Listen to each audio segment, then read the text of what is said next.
Kita himbau pada wajib pajak terutama di wilayah kerja kami di JP Sungguh Tengah Malut, itu atau Sulawesi Utara, Tengah, Gorontalo dan Maluku Utara, untuk segera membuat akun Kortek tersebut.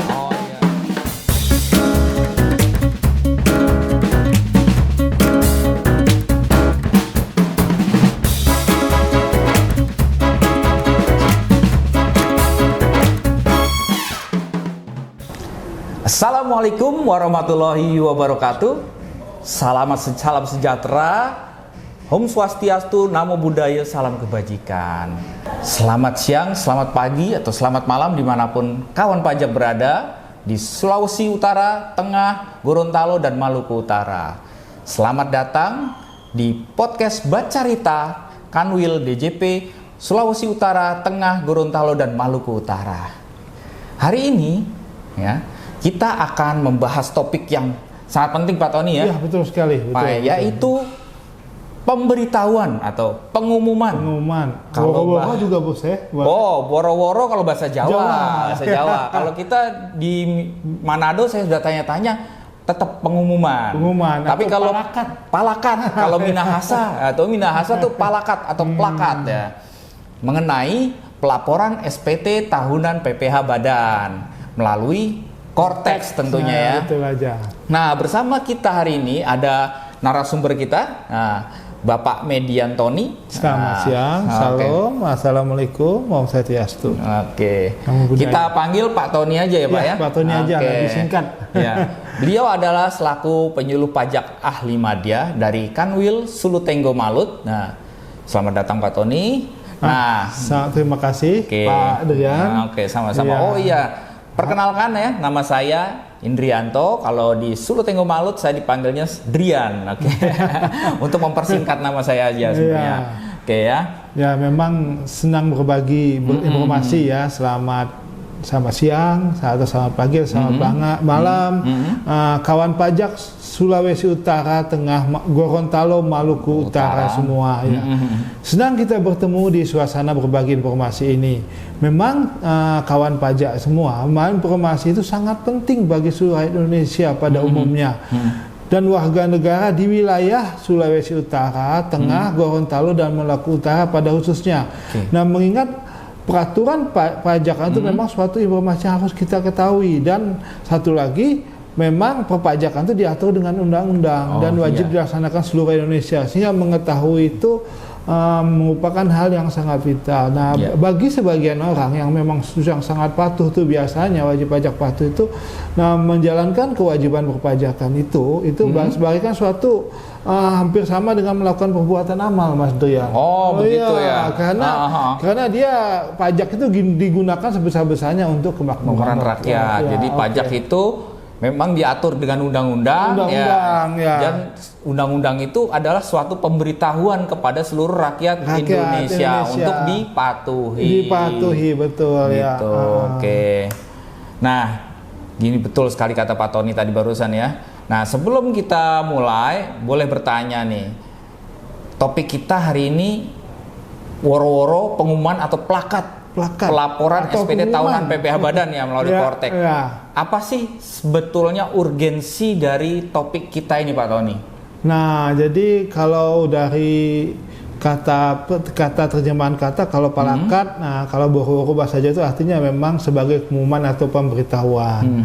Jadi suatu kabar atau berita yang disampaikan kepada masyarakat, terutama di wilayah Sulawesi Utara, Tengah, Gorontalo dan Maluku Utara. Nah, topik ini sangat penting, Mas Drian. Nah, kita tahu bahwa sampai saat ini SPT pelaporan SPT tahunan pajak penghasilan badan masih menggunakan program DJP online. DJP online atau e-form, ya. Nah, ini mengapa kita harus ketahui? Karena nanti tahun depan, di tahun 2026, pelaporan SPT tahunan PPh Badan tadi wajib menggunakan Kortek dan tidak lagi menggunakan DJP online atau e-form. Jadi wajib menggunakan Kortek. Sehingga sebelum melaksanakan pelaporan SPT tahunan tadi, terutama PPh Badan dan termasuk nanti PPhOP untuk tahun pajak 2025 tersebut, nah kita harus terlebih dahulu mengetahui bagaimana cara melaporkan PPh Badan di Kortek dan bagaimana agensinya itu, bahwa kita sudah siap-siap dari sekarang. Jadi mungkin kita harus cari informasi apa yang harus kita lakukan. Nah, sehingga pada saat jatuh tempo nanti di tahun 2026 kita setelah melakukan pelaporan SPT tahunan PPh Badan. Kita tahu apabila SPT tahunan PPh Badan itu tidak dilaporkan sebagaimana mestinya, terdapat denda administrasi. Nah, itu jumlahnya juga lumayan daripada kita denda. Mendingan dari sekarang kita laporkan itu sebesar 1 juta rupiah. Gitu ya. Oke, jadi intinya kawan pajak ya, tahun depan kita nih lapor SPT tahunan PPh Badan maupun orang pribadi udah dengan sistem baru. Sistem Cortex. Nah, untuk sementara, untuk itu maka kita harus siap-siap nih dari sekarang dulu kita siapkan dari 2025. 2025 ini. Ya, agar nanti ketika kita pas tanggal 30 April ya batas akhir pelaporan SPT tahunan Badan untuk pembukuan Januari Desember 2025, kita udah siap jadi nggak terlambat lapor. Mencegah dari pengenaan sanksi terlambat lapor 1 juta rupiah. 1 juta rupiah, betul. Pajak, jadi sangat penting. Nah, jadi terutama bagi wajib pajak Badan itu mereka harus siap-siap nih apa yang harus siapkan, yaitu dia bagaimana cara pelaporannya, mereka sudah cari tahu gitu. Oke, siap. Nah, berikutnya nih, kalau sebelum melaporkan SPT tahunan pajak PPh Badan melalui Cortex, kira-kira apa yang harus disiapkan oleh kawan-kawan pajak ini ya, Pak Tony, agar mantap nanti pas laporannya sudah siap? Nah, jadi Cortex itu satu sistem ya, aplikasi yang dikembangkan oleh Direktorat Jenderal Pajak untuk wajib pajak untuk melakukan pelaporan dan semua aspek administrasi perpajakan nanti akan melalui Cortex. Nah, seperti kita tahu, untuk memasuki suatu aplikasi program komputer yang dari komputer secara online, pertama-tama wajib pajak Badan untuk dapat melaporkan SPT tahunan PPh tadi, dia harus memiliki akun Cortex, kan harus punya akun Cortex dulu. Nah, jadi kita kan sudah biasa kalau kita mau masuk aplikasi ada ditanyain untuk login itu ada akun tidak, akunnya apa, kalau belum register dulu. Nah, semacam itulah. Dia harus memiliki akun atau register dulu. Kalau mau masuk ke Facebook, betul. Gmail, terus apa lagi ya, TikTok kan harus login dulu. Nah, ini juga Cortex harus memiliki login. Seperti itu. Nah, sebetulnya pada saat sekarang sudah banyak wajib pajak yang memiliki akun Cortex, mengingat Cortex diluncurkan oleh DJP pada akhir tahun 2025. Ya, sudah cukup banyak. Tapi di sisi lain masih tetap cukup banyak wajib pajak Badan dan orang pribadi yang belum memiliki akun Cortex. Padahal nanti pelaporan di tahun 2026, pelaporan tahun pajak 2025 sudah mulai Cortex. Jadi artinya wajib pajak tersebut dahulunya telah melaporkan SPT tahunan PPh Badan melalui elektronik. Kita kan sudah ada sekarang. Berarti dulunya wajib pajak tuh sudah punya NPWP, sudah lapor juga di DJP online, elektronik, sudah pakai e-form.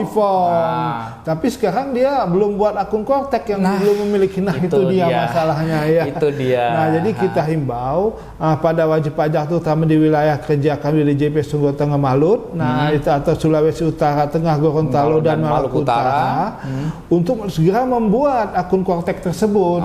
Caranya mudah kok, Caranya gampang banget ya, Pak. Jadi sama seperti kita membuat akun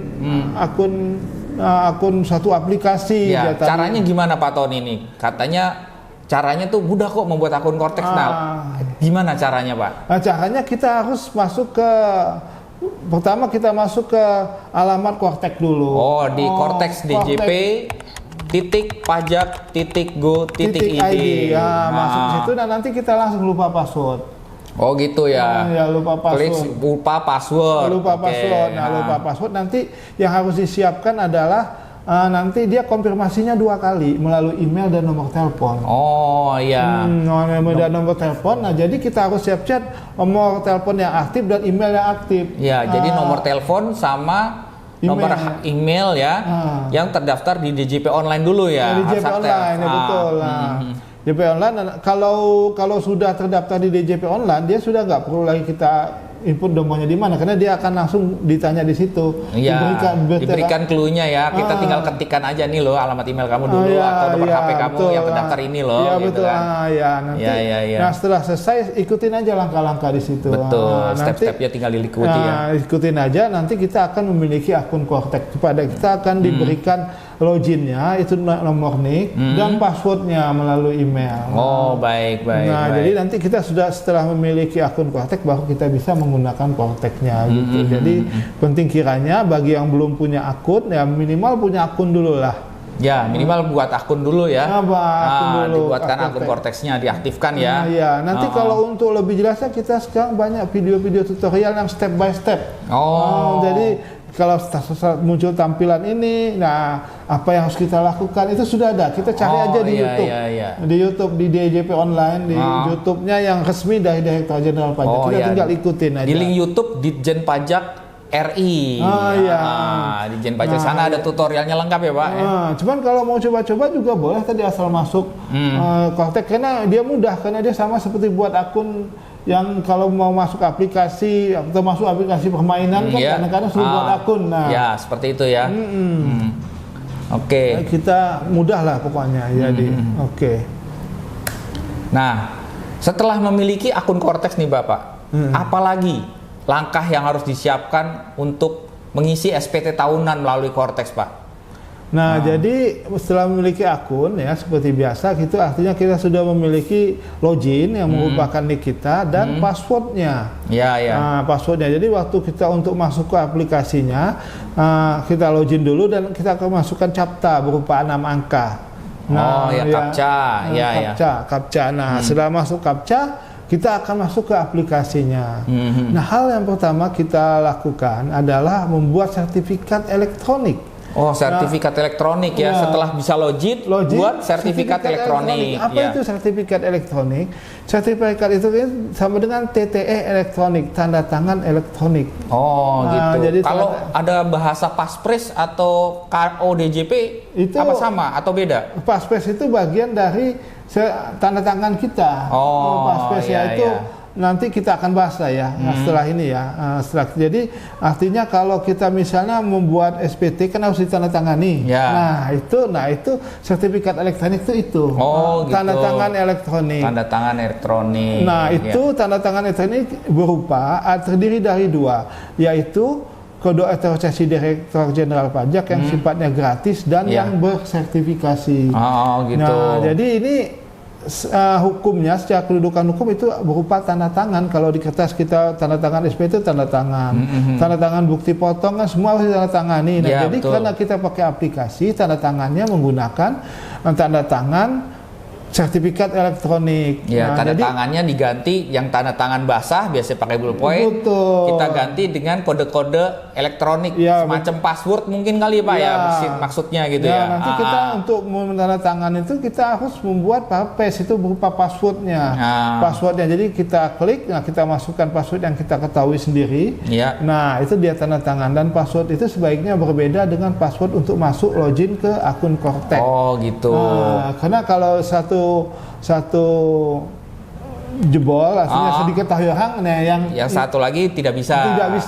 Jadi untuk keamanan Bapak jadi antara password untuk login di Cortex dengan tanda tangan elektronik itu atau KODJP sebaiknya berbeda. Tapi kalau kawan pajak malas nginget-nginget, boleh sama nggak Pak kalau disamain? Boleh aja, boleh bisa saja, aja. Tapi tingkat keamanannya berkurang. Kalau untuk pembuatan SPT ya, nah itu harus diinput. Jadi apapun kita sudah ubah di Cortex itu, tapi kalau tidak masukkan di akhirnya itu tanda tangan elektroniknya, itu tidak bisa tersimpan. Tidak bisa lapor ke SPT-nya. Jadi tidak bisa berubah kecuali orang yang mempunyai parapres dari tanda SPT itu ya. Untuk tanda tangan elektronik yang berupa kode otorisasi DJP ini berbayar nggak Pak? Atau gratis? Gratis. Jadi pada prinsipnya tanda tangan elektronik itu ya ada dua macam, ya, tanda tangan elektronik tersertifikasi atau PSRE dan tanda tangan tidak tersertifikasi. Jadi KODJP adalah tanda tangan tidak tersertifikasi dan diterbitkan secara mandiri oleh DJP. Tentu saja keunggulannya memiliki dan menggunakan tanda tangan elektronik DJP ini tidak dipungut biaya. Oh, gratis ya? Gratis ya. Siap. Nah, tanda tangan elektronik tersertifikasi ada tanda tangan yang dibuat dan menggunakan sertifikat elektronik yang diterbitkan oleh suatu instansi, misalnya PSRE instansinya. Jadi ini biasanya berbayar. Jadi ini diterbitkan oleh kementerian yang menyelenggarakan urusan pemerintahan di bidang komunikasi dan informatika. Dan ditunjuk oleh menteri yang menyelenggarakan urusan pemerintahan dan di bidang keuangan negara yang ditetapkan dengan keputusan menteri keuangan. Jadi ini biasanya berbayar. Ya. Kalau yang berbayar tuh kalau di Cortex tuh ada tulisannya privy, sign ID, nah itu. Tapi kan ada pilihan kode otorisasi DJP. Nah, kita pilih yang itu aja karena gratis. Gratis. Oke, siap. Itu untuk semua perusahaan, misalnya kita di perusahaan punya juga sistem aplikasi yang harus tanda tangan elektronik, bisa menggunakan itu. Iya. Gitu. Oke. Nah ini nih, apa Pak perbedaannya antara pelaporan SPT PPh Badan ya di DJP online dan di Cortex Pak? Kalau DJP online berarti kan pakai e-form ya. Kalau di Cortex pakai web. Bedanya apa nih Pak? Nah, jadi ada beberapa perbedaan pelaporan SPT PPh Badan dengan menggunakan e-form dan Cortex. Nah, jadi kalau yang sebelumnya menggunakan e-form, saya mendorong untuk melakukan habituasi atau membiasakan menggunakan Cortex. Jadi dibuka-buka Cortex-nya. Jadi ada beberapa perbedaan tadi antara Cortex dan e-form. Jadi kita harapkan bagi wajib pajak yang sudah biasa menggunakan e-form melakukan habituasi atau pembiasaan menggunakan Cortex. Nah, ada beberapa perbedaan tersebut, tapi secara pelaporan hasil akhirnya tidak berbeda ya. Pada proses pengerjaannya ada beberapa perbedaan. Nah, apa itu Pak? Di dalam Cortex, pelaporan tahunan SPT PPh Badan dilakukan dimulai dari induk SPT tahunan. Dari induk awalnya Pak? Dari induk ya. Nah, kalau dulu kan waktu kita menggunakan e-form itu kita dari lampiran. Dari lampiran dia akan masuk ke induk. Jadi totalnya karena untuk beberapa penghitungan itu dia direkap di lampiran-lampiran, hasilnya itu baru masuk induk. Dan banyaknya lampiran pada Cortex akan tergantung dari isi pilihan jawaban yang pada induk SPT. Oh, begitu ya. Jadi kita jawab, ada semacam pertanyaan di induk SPT, kita semakin menjawab, makin banyak menjawab makin banyak lampiran diisi. Lampirannya muncul. Jadi dia lampirannya muncul itu ketika kita sudah memerlukan mengisi data pada lampiran tersebut. Kalau tidak ada isi data tidak perlu. Jadi sebagai contoh lampiran misalnya fasilitas pajak. Nah, fasilitas pajak apa kita ada menggunakan fasilitas pajak atau transaksi istimewa, kalau lampiran ini tidak akan muncul pada saat awalnya. Berarti perbedaan pertama adalah kita mulai dari induk ya, di Cortex ya, perbedaan pertama. Langsung ke perbedaan dua nih Pak. Apa nih kira-kira perbedaan keduanya? Ya betul, pada perbedaan kedua, jadi lampiran yang otomatis muncul pada saat pertama kali itu adalah L2. Lampiran 2 ya, berupa daftar kepemilikan, dan lampiran L11B berupa penghitungan biaya pinjaman yang dibeban untuk keperluan penghitungan PPh. Nah, bukan artinya ya bahwa apabila ada lampiran langsung kita isi gitu. Karena apabila tidak ada perubahan atas modal atau data-data berkaitan dengan laporan perubahan modal, itu tidak perlu kita isi. Begitu juga apabila tidak ada biaya pinjaman yang dibeban untuk keperluan penghitungan pajak penghasilan, itu tidak perlu diisi. Oh gitu. Jadi hanya diisi yang diperlukan aja sesuai dengan kondisi sebenarnya perusahaan kita. Tergantung jawabannya. Lalu perbedaan ketiga apa nih Pak? Nah, di perbedaan ketiga di lampiran keuangan pada lampiran 1 Nah, jadi lampiran 1 itu untuk memasukkan data-data laporan keuangan. Nah, jadi kalau laporan keuangan itu kan dulu biasanya itu ada di lampiran L1 itu saya lampiran juga, 1 1771 1 Romawi kalau dulu ya. Betul. Nah, terus semuanya sama. Hampir sama ya. Nanti dibedakan di lampiran khusus di lampiran 86A kalau nggak salah ingat saya gitu. tuh. Oke, betul sekali Mas ya. Nah, kalau di Kortek dia langsung membedakan menjadi 12 sektor usaha. Oh, gitu. Nah, jadi 12 sektor usaha. Jadi, nah apa yang kita butuhkan nanti kita pilih. Jadi 12 sektor usaha itu antara lain itu umum. Nah, ini mungkin yang paling umum kalau yang memang tidak ada spesifikasinya khusus di lampiran lainnya dia saya pilih yang umum. Nah, kemudian kedua pabrikan, perdagangan, jasa, bank konvensional, dana pensiun, asuransi, properti, bank syariah, infrastruktur, sekuritas dan pembiayaan. Oke, jadi masing-masing sektor usaha punya bentuk laporan keuangannya berbeda, itu sudah ditampung di Kortex yang baru ya. Betul. Jadi format laporan keuangannya sampai neracanya sudah disesuaikan dengan kondisi sektor usahanya. Nah, sebagai contoh di bank ya, apabila kita ini wajib pajak perbankan. Nah, perbankan itu kan nggak ada penjualan barang dagangan, pembelian barang dagangan, yang ada itu hanya kredit, kemudian tabungan. Nah, itu sudah disesuaikan. Nah, beda kalau perdagangan, dia ada pembelian, HPP-nya ada. Itu perbedaan-perbedaan itu gambaran perbedaan dari dua lampiran. Jadi pilih lampiran sesuai dengan sektor usaha wajib pajak. Oke, siap. Lanjut ya Pak. Gimana kalau di bagian koreksi fiskalnya, ada bedanya nggak Pak? Nah, ada. Kalau dulu kan koreksi fiskal itu terpisah.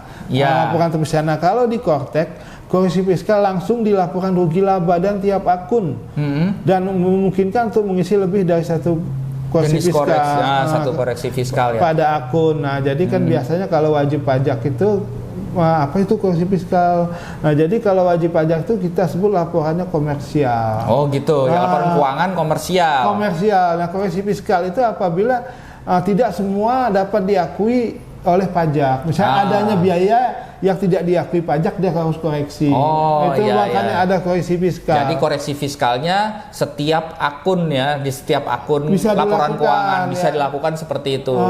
Dan alasan koreksi fiskalnya bisa dipilih ya Pak. Bisa dipilih, bisa lebih dari satu. Itu koreksi fiskal koreksi fiskalnya. Lanjut ya Pak ya. Kalau untuk di daftar harta, bedanya nih apa nih Pak? Nah, kalau daftar harta kita pecah ya, di daftar harta menjadi per kelompok aset. Jadi aset. Kalau dulu kan digabung itu daftar hartanya, ini sekarang digabung, dipisah. Jadi itu kelompok pertama untuk masa kelompok hartanya nilai ekonomisnya, umur ekonomisnya itu 4 tahun, kelompok 2 8 tahun, kelompok 3 12 tahun, dan kelompok 4 itu 20 tahun. Jadi itu tanah dan kelompok bangunan. 3 16 tahun Pak nggak salah. Kelompok 1 4 tahun, kelompok 2 8 tahun, kelompok 3 16. 16 tahun, kelompok 4 20 tahun. 20 tahun. Lalu ada lagi kelompok tanah dan bangunan. Jadi dia dipecah. Jadi kalau dulu kan digabung aja dalam satu laporan harta gitu. Nah, kemudian yang keempat, terdapat data yang prepopulated atau tapi editable. Jadi sudah otomatis terisi di sistem Korteknya. Ini untuk menampung apabila lawan transaksi, misalnya kita punya pajak penghasilan yang dipotong oleh pihak lain. Nah, begitu dia input di Korteknya itu akan masuk terisi terprofil gitu. Terprofil ya. Ada Kortek kita. Jadi dan dia dapat sebagian ada yang editable. Gitu. Sebagian ada yang bisa diedit ya. Nah, itu pun kalau editnya setelah disetujui oleh pihak lain. Gitu. Seperti itu. Oke, siap. Nah, itu tadi yang prepopulated dan data yang editable. Nah, bagaimana nih? Lanjut ya. Selain tanda tangan elektronik, kode otorisasi, kemudian masih ada tanda tangan elektronik yang lain gitu ya? Misalkan ya. Apakah ada tanda tangan yang berbayar tadi ya? Kalau tanda tangan berbayar tadi kita di awal ya, udah lewat ya. Berarti lanjut kita ya. Nah, bagaimana Pak kalau misalkan kita nih WP-nya tahun buku, beda tahun bukunya, nggak Januari Desember. Nah, sebelumnya saya jelaskan dulu mengenai wajib pajak beda tahun buku kan pajak. Yaitu wajib pajak yang tidak menggunakan tahun buku kalender untuk pembukuannya. Nah, sebagaimana kita ketahui satu tahun buku kalender dimulai dari Januari sampai Desember itu kan. Nah, itu yang umum. Nah, yang umum Januari sampai Desember.